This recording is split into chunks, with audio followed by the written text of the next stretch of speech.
On today's episode, we are going to take a look at two small market cap companies that I bought this week. Both of these companies have high revenue growth, have a great balance sheet, and are in markets that I believe will continue to grow as the years progress. The first company we're going to take a look at, I would say, is my most boring stock I have ever owned, and I'm so excited to have it in my portfolio. The second stock we're going to take a look at is one in the streaming service that has gotten a lot of attention from the FinTwit community, so let's do a deep dive on both of them on today's episode. Like always, my name's Jose Najarro. I am a self-taught investor who's been studying the market for over 6 years now. If this is your first time here, make sure to hit the subscribe button. Everybody else, don't forget to hit the thumbs up. It helps so much with the YouTube algorithm, and I truly appreciate it. Also, while you're here, make sure to get your free stock. The link is down there below for Webull. If you sign up, deposit $100, we both get a free stock. I think right now they're doing a special where we might get 2 free stocks at the moment, so make sure to check it out. So for each company today, we're going to do the following. We're going to try to understand the business. We're going to look at technicals. We're going to look at fundamentals, future growth, and my overall thoughts on the company. So let's get started.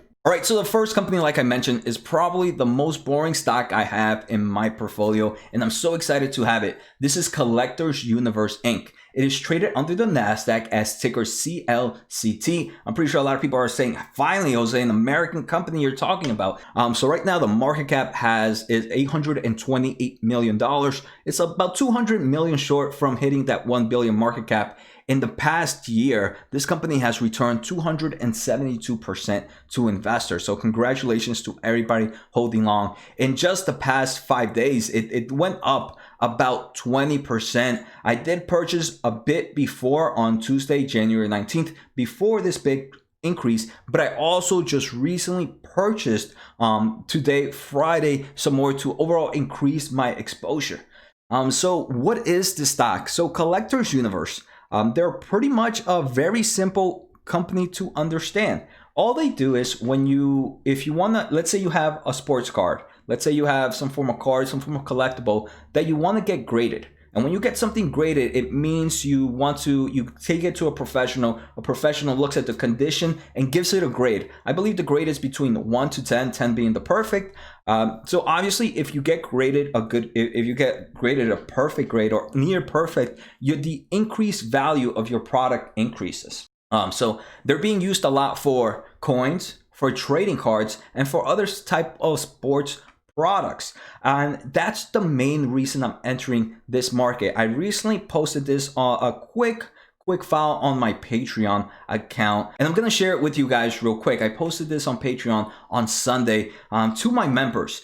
So like I mentioned, this is probably gonna be the most boring stock I will ever talk about. The market of sports card Pokemon cards is still exploding. So I don't know how familiar you guys are with the whole YouTube community, with the whole sports card community and Pokemon card community. Right now, it is exploding to crazy levels. So many people are trying to buy off sports cards and sell them off. They're using it as a form of investment. Similar to how you and I trade stocks, people are out there trading or selling or buying sports cards, are buying Pokemon cards and other types of cards to save as a form of art investment, one can say, and then sell it for a higher price. And I've been kind of following this trend for the past year. We've seen so many people enter this market, and I've seen like a lot of celebrities, a lot of huge YouTubers, and a lot of my friends are actually trying to flip these cards. And I kept saying, hey, I'm a little bit too late in this game. And then a few days after that, on my Twitter, I ended up saying Gary Vaynerchuk. I'm not sure you guys are familiar with Gary V. He's a huge business guy. A lot of people see him as a motivational speaker, but he's definitely a huge business guy, and he definitely has an eye to understand where attention is going or where attention is going to come to. And he tweeted this: sports cards and Pokemon, etc. graded cards are about to have a wild explosion. Most think they missed it. It hasn't even started yet. So I'm like, okay, it hasn't even started yet. I was one of those people that thought they missed it. But I'm not going to go out here and go try to sell a Pokemon card, go out there, try to buy thousands of dollars for Pokemon cards or sports cards and try to sell them. So obviously as an investor, I did the next best thing.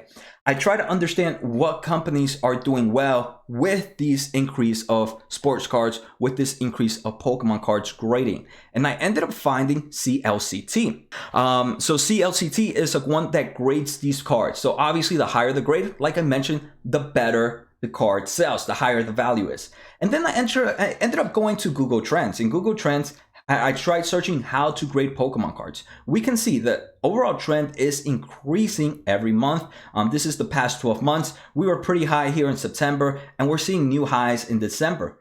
And the other thing, I also tried a Google Trend sports card. In general, in the past 5 years, the overall trends for sports cards are increasing as well. We recently saw, I'm not sure how many of you guys are familiar with Rapper Logic. He recently purchased a Charizard Pokemon card, first edition, for $183,000. We also see other YouTubers like Logan purchased, I believe they did a form of box opening, and we're just seeing this like crazy right now. There's actually websites out right now where you can go and purchase shares of cards instead of just buying the outright cards. So this market is booming, right? So right now there are pretty much a 3 monopoly in this market. There's the PSA, there's the BGS, and then there's SGC. Those are the only 3 major monopolies in this market. Out of the 3, the only one that is public is Collector Universe. This is ticker CLCT. And like you see, when I posted this on my Patreon, the stock price was $77.48. The great thing is CLCT is PSA, and that is the most sought out grading company. If you get your card graded by PSA, and it comes at a high valuation, just because it is a high valuation of PSA, it's actually valued more. So more people right now are going to PSA to get their cards graded. It has made a huge backlog and requests to grade the cards that now it takes months for your cards to get graded, where back then it would take weeks or days. Like we're going to see the company is profitable, the company is positive in cash flow from operation, and has a strong balance sheet. And again, this was a market I was hoping to enter, and I did get in at a nice valuation. And then some great news happened. Now let me pull up back to this presentation. There was a collectible investor or an entrepreneur. His name is Nat Turner. Went out and offered $92 per share to acquire some shares for the company, to acquire a majority percent of the company. So that's what ended up driving this stock price to $92. I do believe there has been recent news that mentioned that the holder Pembroke Management is not going to accept this $92 because they believe it's valued at more than that. So they still believe they're still going to see continued growth in this market. And I believe the same thing.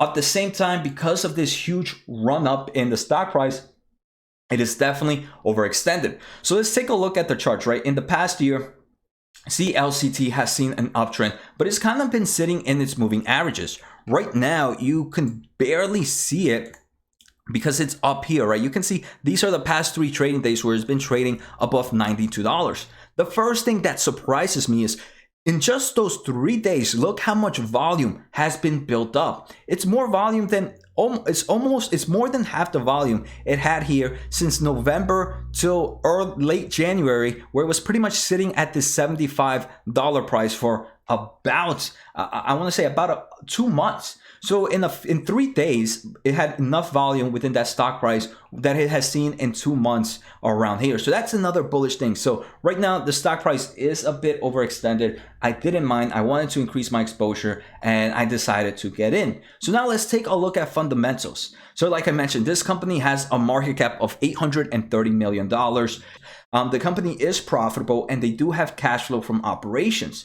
If we take a look at their financial health, they have about $36 million in cash, and they have about $1 million in debt. Overall, fundamentally, this is definitely a great company in my opinion.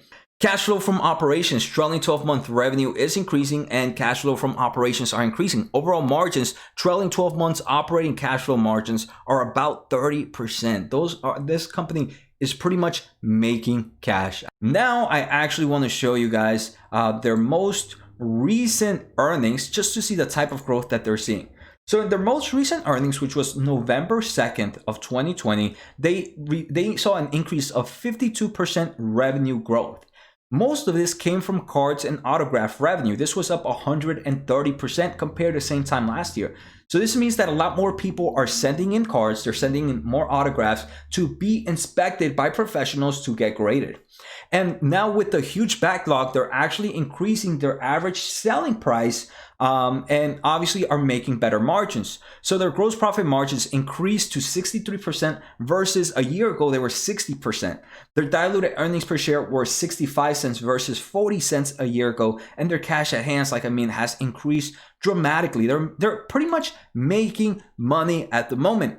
Their revenue breakdown, as we can see right here, most of the revenue comes from PSA. That is the card industry. That is also that autograph sports industry.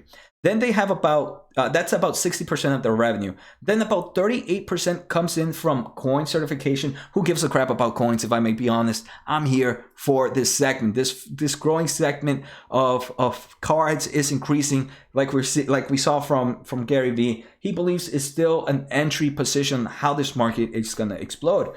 And again, right, it doesn't matter what card, and these are the industries I like, right? It doesn't matter what card does well. It doesn't matter if Charizard does amazing. It doesn't matter if Pokemon cards do amazing. It doesn't matter if Magic cards, Yu-Gi-Oh cards do amazing. Right now, they all are going to get graded by a professional, very similar to PSA, no matter what is the brand, that's the type of trading card, the type of sports card. It can be basketball today. Next year, it can be baseball. The year after that, it can be some other sport, football. And right now, right, I want to say, a lot of people might be like, but sports cards, what's so interesting about them? It's a form of art, right? So it's a form of art that is developing right now, especially with us people around my age, where Pokemon card was such a big deal. Yu-Gi-Oh cards were such a big deal. And I can continue to see this go on as the years progress. They also, for those that are happy to own a company that pays dividend, they do pay out a nice amount of dividends as well. One thing I do want to say is a red flag is people are expecting revenue to decrease in the upcoming months, or a form of slowdown, that they no longer will have this type of backlog that they have now. That is completely true, right? Right now we saw a big hype because of YouTubers, because of everything else. But I do believe the overall market is still going to increase. The second stock we're going to take a look at is CuriosityStream. This is ticker CURI. It has a market cap of $755 million. Like I mentioned, this has been very, very big in the FinTwit community right now. It is sitting at $18.81. Again, I purchased this one last week and I'm actually adding on this week, even after a nice grown up. It was a recent SPAC deal, so that's why we can see previous stock price. But let's see, from that SPAC deal, it has gone up about 89%. In the past 5 days after earnings came out, the stock price, after Netflix earnings came out and they showed great results. So obviously CuriosityStream, which is also in a streaming platform, saw kind of a bump up to there. In the past month, this stock price has gone up about 40%, and from its all-time highs is actually down about 7%. So if we do take a look at the charts, the stock is definitely overextended from the moving averages. Like I saw with CLCT, same with CuriosityStream. When it's overextended, it does not mean I'm not going to buy. It just means that I understand there is a risk that the stock price might pull back. But at the same time, there's also the risk that the stock price does not pull back and continues to uptrend. So one has to understand how your risk tolerance does. Are you willing to wait, or are you willing to never enter the stock price? So it's all right. There's always a flip of the coin here. But right now, we can see it's definitely adding a nice amount of volume. It's a bit overextended from most moving averages, but that's a-okay to me. So now let's try to understand CuriosityStream. So CuriosityStream is a streaming platform that you can get here in the United States. I know they are in other parts of the world, where the shows that they have are more educational shows. They have more, if you look at their browse, they have history, science. So it's the Netflix for you to learn, for example. And I do believe this is a market, right? There's a lot of people that don't want to waste their time watching Lost in Space like I have. Right? Like I've wasted my time doing that. or other platforms. And a platform like this is definitely needed. I mean, maybe parents want to buy their kids a streaming service where they just learn. So they have a lot of animal shows, about nature shows, history shows, technology shows. You can learn about artificial intelligence, about dinosaurs. But you can see the overall UI looks a lot like Disney Plus, kind of looks like Netflix, looks like a baby Disney Plus, like a baby Netflix UI. So you can see the different types of products that they have here. So if we take a look, like I mentioned, market cap of $704 million. The company is expected to grow 40% on average for the next 3 to 5 years. This is a very, very strong grower. Right now, it is not profitable and it doesn't have cash flow from operations. So we have to make sure this company has a strong financial balance sheet, right? And its balance sheet is pretty good. They have about $15 million in cash and almost 1 million, and only not even $1 million in debt. So this company has, in my opinion, a very strong balance sheet to be able to survive not being profitable and not being cash flow from operations positive. Now, if we take a look also at their ownership, the insider, John Hendricks, who is the founder and the independent chairman of the board, owns 55% of the business. Individual insiders own 65.7% of the business. So individual insiders have a good portion of it. General public owns another 21.3%, and institutions own 13%. If we take a look at their most recent earnings, were November 12th of 2020, and this were for September 30th quarter, right? Their third quarter revenue grew 83% compared to the same times. Their gross margins increased from 61% to 61%, up from 59% a year ago. Total paying subscribers have increased 13 million, up 108% compared to a year ago. The amount of cash that they have is impressive. They're starting to do originals as well. For the full year of 2020, they expect about $40 million in revenue. This is 120% year-over-year growth. For 2021, they expect $71 million in revenue, which is 80% year-over-year growth. So we can see heavy growth company, high double digits, very low triple digits company. So again, both of these companies are small caps that I purchased this week. I also ended up purchasing 2 larger cap companies, which I will do an episode on later tomorrow and release that for those that are interested in those companies as well. So like always, guys, I appreciate you guys. Let me know in the comments, what did you think of these 2 companies? If you want to learn about becoming a better investor, right, make sure to check out my Patreon, where I put weekly educational videos for you to learn how to be a better investor. And it's just amazing the amount of videos out there and the amount of one can learn from other investors. So take care, guys. Have a good night and see you next time. Follow me on Twitch. I'm live streaming every Mondays and Tuesdays and some random days on the week. I actually just did one today, and I'm going to be either doing one on Saturday morning or Sunday morning. Make sure to follow me, subscribe. I definitely post the times I'm about to go live streaming, and we take a look at companies you want to look at. I usually go there, and whatever company people request, that's what we look at.